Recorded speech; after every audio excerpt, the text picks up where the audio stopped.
Well, hello, welcome again to our reading of the Greek New Testament. We're reading Matthew's Gospel up to chapter 21. This is the triumphal entry into Jerusalem, which is similarly recorded in Mark and Luke and John's Gospel.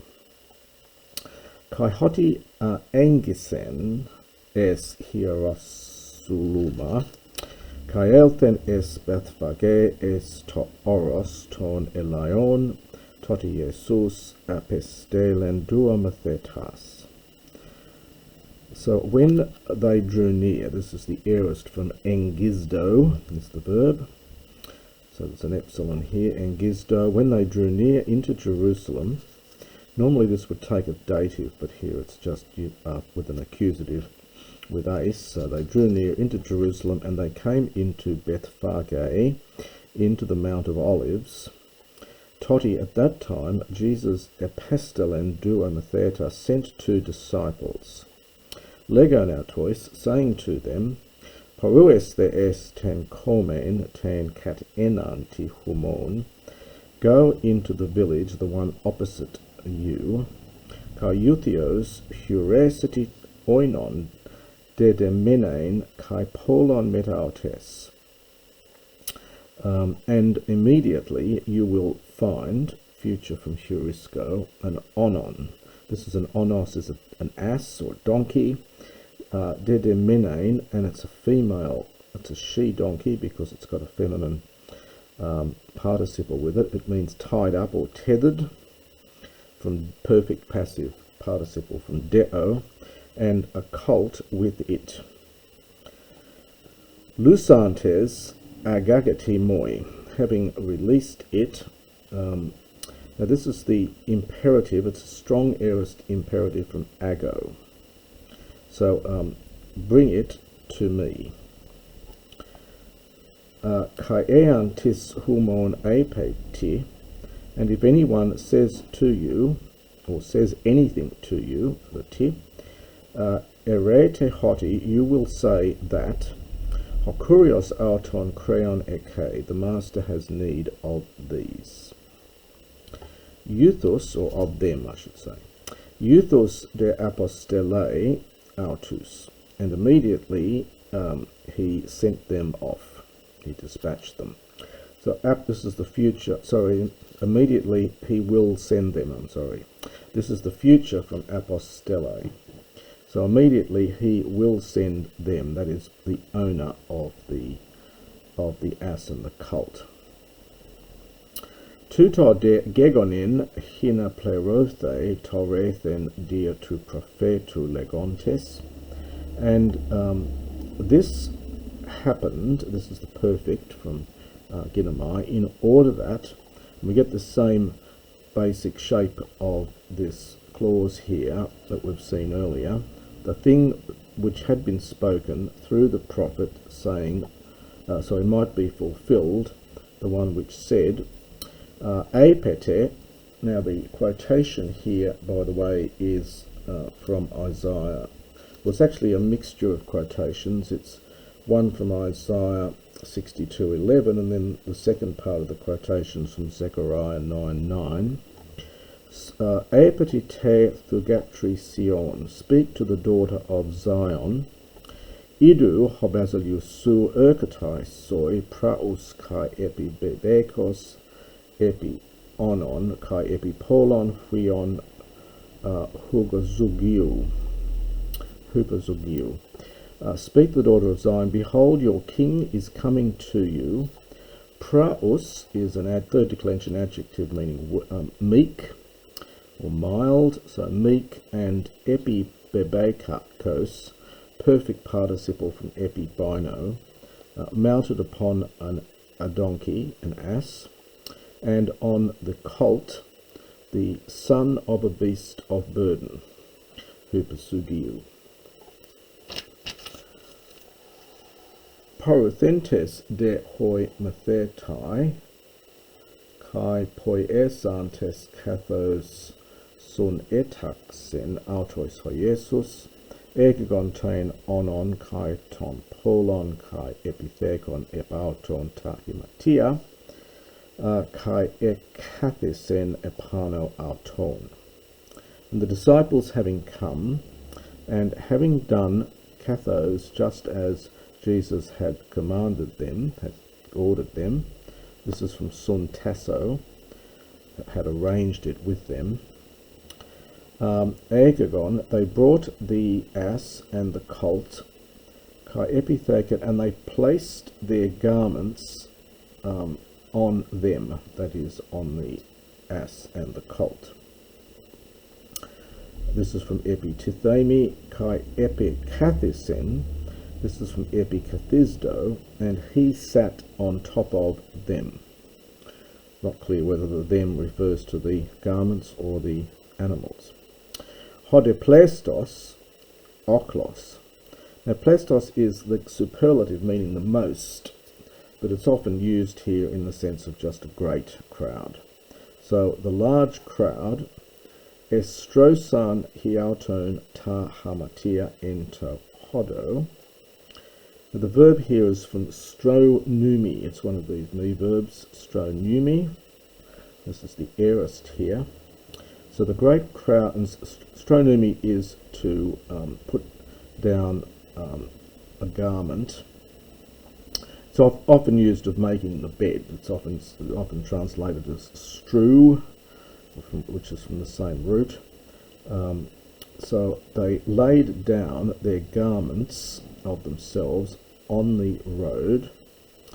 Aloide ekopton cladus apoton dendron kai estronuon ente hodo. But others were cutting down imperfect from copto. Cladus is branches. It's a third. Sorry, no, it's not third declension. It's second declension. So they were cutting down branches from the trees.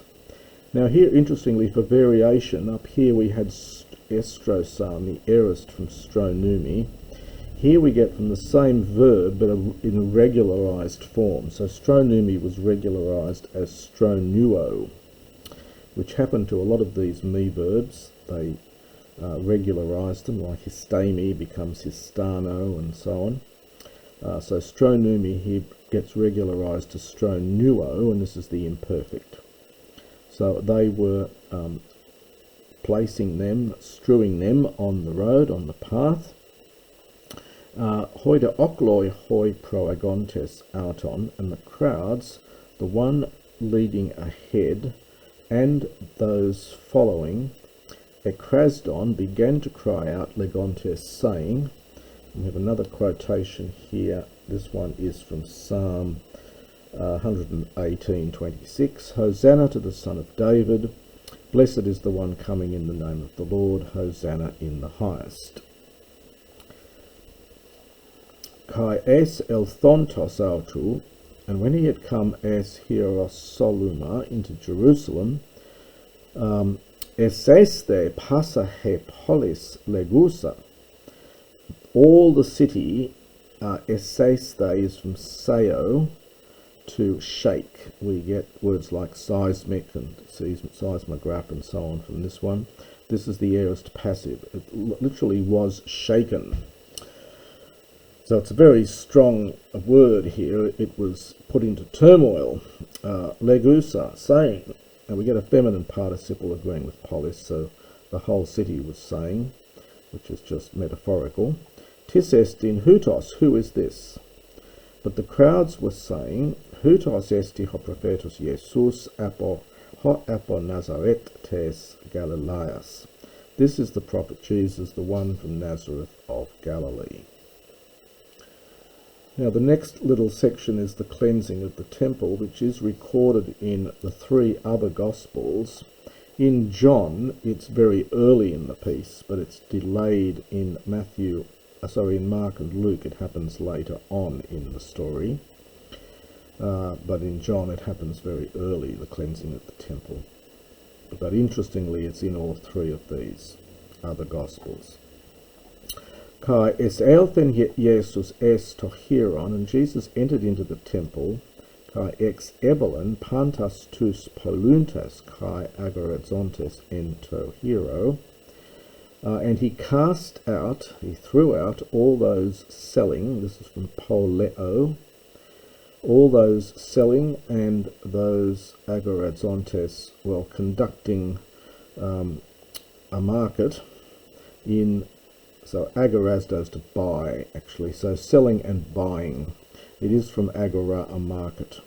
So all those selling and buying in the temple, and katestrepsen, from katastrepho, to overturn.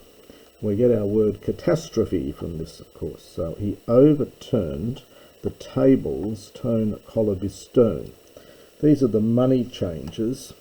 It's quite a late word. It's connected with the word kolobos, which means a small coin. And these were the money changers who had to change money from ordinary money into temple money, so that it could be taken into the temple without defiling it. So he overturned the tables of the money changers. Interestingly, this word is the same word that's in Mark. Luke, with this section, he's very brief. He just says this all very quickly without mentioning any of these. He just says kicked out those who were buying and selling. So he did that, and so same verb here. He overturned the cathedras, the seats. We get our word cathedral here, it's where the bishop sits. So it's literally just the seats of those selling, polio again. The tas peristeras, this is the doves or pigeons. Pigeons is better, I think, here.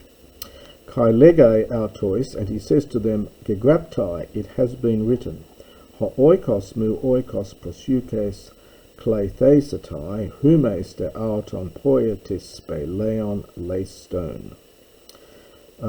My house will be called, future passive from Kallio, a house of prayer, but you are making it into a speleon. A spele, we get our word speleology from this. It means a little cave, sometimes translated as den. And leistes, first declension masculine, is a robber. It's connected with an old Homeric word for booty, that which people, when they attacked a town and robbed it, they took the booty, and this is connected with that noun. So leistes is a robber. So you have made it into a cave or a den of robbers. The quotation here is from Isaiah 56:7. The kai proseothen auto tufloi kai koloi, and the blind came to him, and the lame, they came to him in the temple, kai etherapius in autus, and he healed them. Idontes de hoi aki eres, kai hoi grammates ta thaumasia ha epoiesen kai tus paidas tus krazontes ento hero kai legontes. And the chief priests and the scribes, having seen the thaumasia, the amazing feats, the remarkable things which he did, and having seen the children, those crying out in the temple and saying, Hosanna to the Son of David, aganaktesan, from aganaktio is the verb here. Aganaktio, if you're looking this one up, with an alpha here. It means to be annoyed or irritated. So they became irritated, they became annoyed, kai apenautu, and they said to him, we have a question here, akues ti hutoi legusin. Do you hear what things they are saying, these people are saying? Hodi Jesus lege autois, and Jesus says to them, historic present, nai, yes, udepote anegnoti hoti extomatos ne pion kai thelazonton katertiso einon. And Jesus says to them, yes, udepoti, have you never read? This is the aorist form here from anaginosko. Anaginosko is to read. So have you never read that? We get a quotation, and this quotation from Psalm 8:3, and it's straight from the Septuagint. From the mouth of Napion, of babes, of young children, and thelazonton, and those who are sucklings, so those are still babies at the mother's breast. Katertiso. Now this is a second person singular aorist middle from katartisto. Katartisto is to make ready. In the middle, it has more this sense to prepare for oneself. So there is a bit of this, the various translations of this word, but I think that must be roughly the sense of it. So from the mouth of babes and those young children still at the breast, you have prepared for yourself praise, and it's a question. So have you prepared praise for yourself from the mouth of babes and sucklings? Or it could be a question after the fact. He says, have you never read? Probably the latter, I think. Have you never read that? You have prepared for yourself praise from the mouth of babes and sucklings. Kai katelipon autus, and having left them behind, exiles then exotes polios as Bethanian. And having left them behind, he went out from the city into Bethany. Kai eoliste eke. This is from aulizdomai. It's a deponent middle, but has its aorist in the passive, as some of these verbs do. So aulizdomai is to set up as an aule, as a place to rest. And he ensconced himself, if you like, there. So he stayed there. And that's the first part of chapter 21.